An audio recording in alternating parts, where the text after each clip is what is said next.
Yo, minasan! Mari kita berkenalan dengan dua pendatang baru yang bergabung dalam pertarungan Noritoshi melawan Naoya. Sebelum itu, siapa tahu ada yang ingin berdonasi? Silakan klik link Saweria yang ada di deskripsi ya. Pada tanggal 2 November di Kagoshima, Hagane Daido yang baru saja berinkarnasi dalam waktu yang singkat berjuang untuk memahami apa yang terjadi dengan tempat katana di masyarakat. Dia tidak dapat menemukan pedang asli dan berlari ke sana kemari seperti orang gila sambil berteriak katana. Sementara itu, di Miyazaki, Rokujushi Mio tidak menemukan orang yang mau bergulat sumo dengannya. Baik itu pria, wanita, bahkan anak-anak sekalipun. Mio lalu melihat pertandingan sumo di televisi dengan masuk lewat kaca rumah seorang lansia dan memutuskan untuk pergi ke Tokyo di mana pertandingan itu berlangsung. Namun akhirnya, Mio salah jalan menuju ke koloni Sakurajima. Saat ini, Daido dan Mio tiba-tiba bergabung dalam pertarungan Noritoshi melawan Naoya. Noritoshi bertanya-tanya, siapa mereka? Tapi Naoya tidak peduli dan langsung bergerak untuk menyerang Noritoshi menggunakan tentakelnya. Maki pun dengan cepat datang untuk melindungi Noritoshi menggunakan split soul katana untuk menebas tentakel Naoya. Maki kini bergabung kembali dengan Noritoshi, tetapi Noritoshi menyadari bahwa Maki belum pulih sepenuhnya. Ini bahkan belum 3 menit. Noritoshi lantas menyuruh Maki untuk melarikan diri, tapi Daido menyela percakapan mereka dengan berteriak, katana! Tidak bisa membuat kemajuan melawan Naoya sejauh ini, maka Maki pun memutuskan untuk mengubah pertarungan dengan memasukkan Daido ke dalamnya. Maki lantas melemparkan katana kepada Daido dan segera setelah Daido memegang alat terkutuk itu, semua orang di dekatnya diliputi oleh sensasi yang menimbulkan rasa takut. Dijelaskanlah bahwa Daido adalah perwujudan dari pendekar pedang tanpa nama yang brutal. Di antara para player, Daido adalah kasus khusus, di mana dia hanya bertarung dengan ilmu pedang dan tidak menggunakan energi kutukan. Yang membuat mereka berempat kaget bukanlah energi kutukan, tapi apa yang Daido pancarkan saat membawa katana, yaitu kesadisan absolut. Kita pun diperlihatkan bagaimana Daido memulai dengan menebas ke depan. Naoya sempat menghindar, tapi ia terkena goresan dari tebasan Daido. Kemudian Daido berpikir tentang split soul katana yang tidak memiliki ukiran pembuat atau cross guard. Lebih pentingnya lagi, katana yang dipegangnya adalah pedang terkutuk. Karena kesal, Daido mempertanyakan apakah katana itu memilih sendiri penggunanya. Daido lantas menyuruh katana itu untuk mematuhi perintahnya. Maki mencoba memperingatkan Daido tentang serangan yang datang dari Naoya, tapi Daido dengan mudah menghindarinya. Wah, selain cepat, efek serangan Naoya benar-benar menghancurkan bangunan di sekitar. Daido pun bertanya pada Maki, apakah mereka menghadapi sejenis roh jahat? Dan Maki bingung bagaimana Daido bisa melawan Naoya tanpa bisa melihatnya. Daido menyatakan bahwa dia bisa melihat segala sesuatu yang lain yang artinya sama dengan bisa melihatnya. Daido pun bergerak untuk menyerang. Dengan cepat, Daido sudah membagi dua Naoya dengan satu tebasan. Tentu saja hal itu mengejutkan Naoya dan Maki. Apa-apaan orang itu? Daido bertanya, mengapa Maki tidak melakukan itu sejak awal? Membuat Maki kesulitan memahami apa yang tidak dia lihat karena saat Maki mengayunkan pedangnya itu, efeknya tidak sampai sebegitunya. Maki ingin tahu perbedaan antara dirinya dan monster yang dia temui di Shibuya, yaitu Toji Fushiguro. Namun tiba-tiba saja, ring gulat sumo dibuat di belakang Maki menggunakan simple domain dari Mio. Mio meneriakkan Hakeyoi dan memberi isyarat agar Maki ikut sumo bersamanya. Ucapan Hakeyoi ini diartikan bersemangat dan akan diteriakkan wasit sumo untuk memulai pertandingan atau untuk membuat peserta terus bertarung. Dijelaskanlah, fungsi dari domain Mio hanyalah demi bermain sumo. Itu adalah perisai di mana semuanya dipotong dari luar. Karena Maki terlalu tegang, Mio pun menegurnya untuk tetap tenang. Mio tahu bahwa hal itu melemahkan ketajamannya, seperti semua otot-otot menjadi lembek. Mio lalu mengundang Maki untuk bergulat sumo bersamanya. Rupanya, dengan bertarung sumo secara murni, dapat menghilangkan semua elemen sumpah mengikat Jujutsu. Jadi, domain milik Mio hanya bisa selesai setelah kedua belah pihak setuju. Maki pun menerima pertarungan sumo itu dan mengejutkan Noritoshi. Mio tampak sangat senang, kemudian simple domain itu pun mulai tertutup. Noritoshi tidak mengerti apa yang dipikirkan Maki, tapi Maki menjelaskan bahwa dirinya terlalu banyak berpikir. Maki perlu menjernihkan pikirannya dan masuk ke dalam simple domain milik Mio. Maki bertanya pada dirinya sendiri apa yang tidak dia lihat dan apa yang telah ia lewatkan. Dalam pertandingan sumo pertama mereka, Mio menyerang Maki dari samping. Ketika Maki akan menabraknya, Mio pun menunduk dan menjerat tubuh Maki untuk dilemparkannya langsung ke samping dengan cara yang agresif. Mio mengungkapkan kecintaannya pada sumo dan mengakui bahwa Maki bisa dengan mudah mengalahkannya dalam pertarungan langsung. Mio ingin tahu mengapa Maki tidak dalam kondisi terbaiknya. Mio bertanya, mengapa Maki tidak bisa fokus? Maki pun mengingat bahwa dirinya tidak memiliki siapapun yang bisa dipanggil guru. Karena menurutnya Satoru dan Atsuya itu bodoh. Bukan karena Maki menolak atau terlalu sombong untuk menjadi murid, Maki hanya tidak pernah berpikir jika bergantung pada orang lain itu membuat dirinya lebih kuat. Maki memberitahu Mio bahwa dia tidak mengerti apa maksud Daido yang bisa melihat segala sesuatu. Mio mengatakan kepadanya bahwa dia hanya bisa menjelaskannya melalui sumo. Di saat keduanya melakukan sumo, Mio memberitahu Maki bahwa dia telah terjerat dan terjebak dengan semua orang dan segala sesuatu di sekitarnya. Gulat sumo adalah tentang bergulat dan terjerat dengan lawan. Namun orang harus berkembang di luar ring sebelum mereka memasuki pertarungan. Setiap pengalaman sebelum memasuki ring pertandingan gulat mengalir secara alami ke dalam diri para petarung. Mio membandingkan sensasi yang mereka rasakan dengan mencium cahaya atau melihat suara. Sensasi ini adalah kemampuan merasakan segala sesuatu di sekitar kita dan lawan kita. Pada saat itulah, segala sesuatu yang ada di depan mata tidak lagi penting, termasuk persaingan menang ataupun kalah menjadi sia-sia dan kehilangan artinya. Mio mengungkapkan bahwa sensasi yang digambarkan Daido adalah kebebasan sejati. Dan kini, Maki harus mengalaminya sendiri melalui gulat sumo. Setelah beberapa kali pertandingan sumo, kita pun diperlihatkan bagaimana domain Mio menghilang dan Maki bergabung kembali. Semua orang yang menyaksikannya melihat ada sesuatu yang jelas-jelas berubah dalam diri Maki. Dengan senyuman di wajahnya, Maki dengan bangga menyatakan bahwa dia berada dalam kondisi terbaiknya. Maki berhasil melihat cahayanya dan memenangkan pertandingan sumo melawan Mio. Noritoshi dan Daido memperhatikan perubahan intens Maki dalam waktu yang singkat di dalam domain tersebut. Setelah bertarung dengan Mio, Maki mencapai sebuah pencerahan. Dia seperti sudah keluar dari cangkangnya. Waktu mengalir lebih cepat dalam penghalang Mio karena tidak adanya semua elemen sumpah pengikat. 1000 pertarungan sumo membutuhkan waktu kurang dari 1 menit di luar penghalang.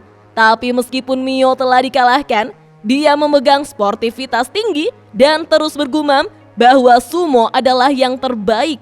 Tetapi Naoya tidak peduli dengan perubahan Maki dan terbang langsung untuk meningkatkan kecepatan pada serangan lainnya. Noritoshi terkejut dengan Naoya yang menambah kecepatan sembari menjaga jarak. Sementara Mio dan Daido mempersiapkan diri untuk bertarung. Daido ingin terus menebas dan Mio ingin terus melakukan sumo. Noritoshi bertanya-tanya siapa mereka sebenarnya dan mengapa mereka membantu. Padahal mereka adalah player juga. Mio dan Daido mengklaim bahwa mereka adalah individu yang melakukan apapun yang mereka inginkan. Menebas apa yang ingin Daido tebas menggunakan katana. Begitupun dengan Mio yang mau bermain sumo beberapa kali lagi dengan Maki atau dengan yang lainnya. Dan identitas mereka tidak begitu penting. Maki ternyata telah mendahului mereka dan mengejar Naoya. Tapi siapa sangka Naoya justru frustasi karena dia tidak bisa melampauinya sepenuhnya. Naoya merasa bahwa dirinya lah yang harusnya memiliki kecepatan luar biasa, tapi kenapa dia tidak bisa mengenai Maki? Kita pun diperlihatkan bagaimana Maki terus berlari di atas atap sebuah gedung, sementara Naoya terus menyerangnya dengan brutal, menghancurkan seluruh kaca gedung tinggi Minasan. Naoya lantas melihat kesempatan di mana Maki tidak lagi punya tempat berpijak dan melayang di udara. Maki tampak menikmati pertarungan ini dan mampu memprediksi bagaimana Naoya akan bergerak dengan melihat segala sesuatu di lingkungan sekitarnya. Tanpa kacamata, Maki tidak bisa melihat apa yang bisa dilihat orang lain. Tapi berkat Mai, Maki telah mendapatkan tubuhnya. Jadi sekarang, walau tanpa kacamata, ia juga bisa melihat kutukan. Maki menganggap dirinya terlalu berpuas diri karena sekarang ia telah sama seperti orang lain. Maki membandingkan dirinya dengan orang lain. Kalau ini dia pasti sudah mencapai tingkatan itu. Kalau ini dia pasti sudah melempar katananya tanpa ragu. Kalau ini dia pasti sudah menepisnya bahkan dengan kecepatan itu. Satu yang pasti, bahwa masih belum cukup jika hanya sama seperti orang lain saja. Masih banyak hal yang hanya Maki yang bisa melihatnya. Maki pun yakin dia bisa menghancurkan rahim terkutuk Naoya dan akan bertahan dari serangan kecepatan penuhnya. Ketika Naoya mencoba untuk menjegal Maki di udara, siapa sangka Maki dengan mudah menghindarinya. Tentu saja hal itu membuat Naoya bingung. Naoya tidak menyangka jika Maki dapat menghindar di udara. Bagi Maki, dia dapat menggunakan perbedaan suhu dan kepadatan udara sebagai permukaan yang tersebar untuk bergerak tanpa pijakan yang kokoh. Kita pun diperlihatkan bagaimana Maki yang berada di udara mampu meninju Naoya hingga jatuh ke tanah. Naoya lantas mengejek Maki dengan mengatakan bahwa dirinya adalah arwah terkutuk. Pukulan tanpa energi kutukan itu tidak ada gunanya. Tiba-tiba, Mio yang berada dalam posisi gulat sumo langsung menanduk Naoya menggunakan kepala kapanya. Kemudian Daido membelahnya dengan tebasan kuat lainnya. Naoya yang tampak terluka merasa kesal dengan ini semua. Tapi Maki langsung menendang bagian atas tubuh Naoya sebelum Naoya bisa menyembuhkan luka yang diterimanya. Naoya sangat marah dan terus mengulangi bahwa ini tidak mungkin. Naoya menjadi semakin frustasi karena Maki terus menyerupai Toji Fushiguro. Didorong oleh kebencian dan penolakannya, Naoya membuat wujud manusianya muncul dari tubuh roh terkutuk. Tangannya muncul dari bagian bawah tubuh dan mengeluarkan replika bagian atas manusianya.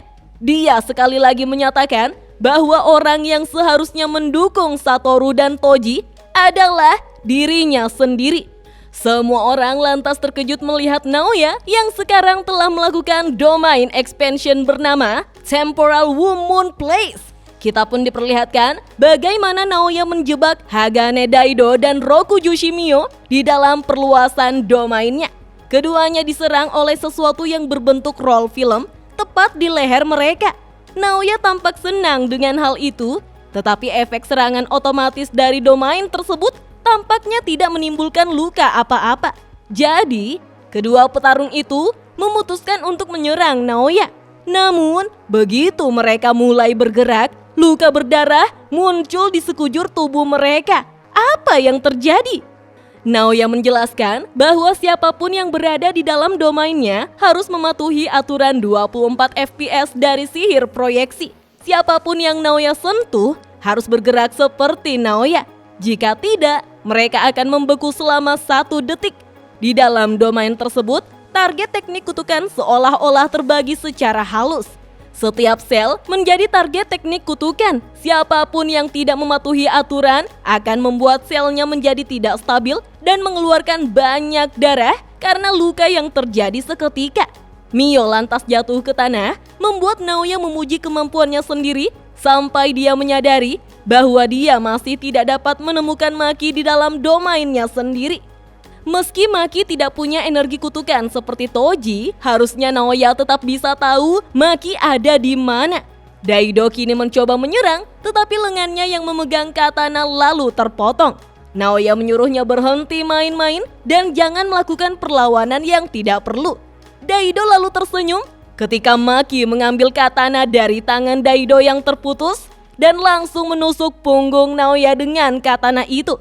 Karena Maki tidak memiliki energi terkutuk, jadi domain tersebut memperlakukannya sama seperti bangunan atau benda mati lain, memungkinkannya masuk dan keluar dengan bebas, kecuali Maki menyetujui pada syarat masuk atau Naoya menggunakan struktur sebagai bagian luar penghalang seperti yang dilakukan Megumi di koloni nomor 1 Tokyo. Dengan kata lain, Naoya tidak dapat menjebak Maki. Kita pun diperlihatkan bagaimana Naoya sangat terkejut dengan serangan yang dilakukan oleh Maki tepat mengenai dadanya. Di pantai tempat kesadaran Maki berada ketika Maki mengucapkan selamat tinggal pada Mai, saudara kembar itu bertemu lagi. Mereka berjabat tangan di mana Mai mengucapkan dengan bangga ketika mengetahui bahwa Maki akhirnya memahami dirinya. Dan Maki sungguh mampu menghancurkan semuanya. Pedang yang Mai tinggalkan untuk Maki adalah replika persis dari Split Soul katana milik Toji Zenin yang hanya dapat digunakan oleh mereka yang dapat melihat materi anorganik. Tanpa mempedulikan kerasnya suatu objek, pedang tersebut langsung memotong jiwa. Tapi agar bisa menggunakannya dengan maksimal, pemakainya harus memiliki sepasang mata yang bisa melihat jiwa dari benda mati. Naoya lantas memutar kepalanya 180 derajat dan mengubah wujudnya menjadi seperti kutukan untuk menyerang Maki. Naoya yakin jika dia telah menjebak Maki yang sudah tidak akan bisa keluar dari domainnya. Tapi dia salah. Maki tidak memiliki energi terkutuk sehingga serangan otomatis domain tersebut tidak dapat menargetkannya sama sekali. Efek pasti kena domain tidak mengenali Maki yang tidak memiliki energi kutukan. Kita pun diperlihatkan bagaimana Maki langsung membelah kepala Naoya dengan tebasan ke atas, mengusirnya untuk selamanya. Domain tersebut langsung hancur saat Naoya tewas untuk kedua kalinya. Dan Daido serta Mio bertahan. Daido dan Mio menjadi saksi pertarungan mengerikan yang setara dengan Toji Fushiguro telah sadar sepenuhnya. Dewa perang terlahir kembali. Nah, minasan, sampai di sini dulu ya. Cerita berikutnya akan memperlihatkan keadaan Megumi, Yuji, Takaba, dan Angel, di mana Sukuna mengakui dirinya bahwa dia adalah The Fallen. Oke deh minasan, kita lanjut di video berikutnya ya. Dah.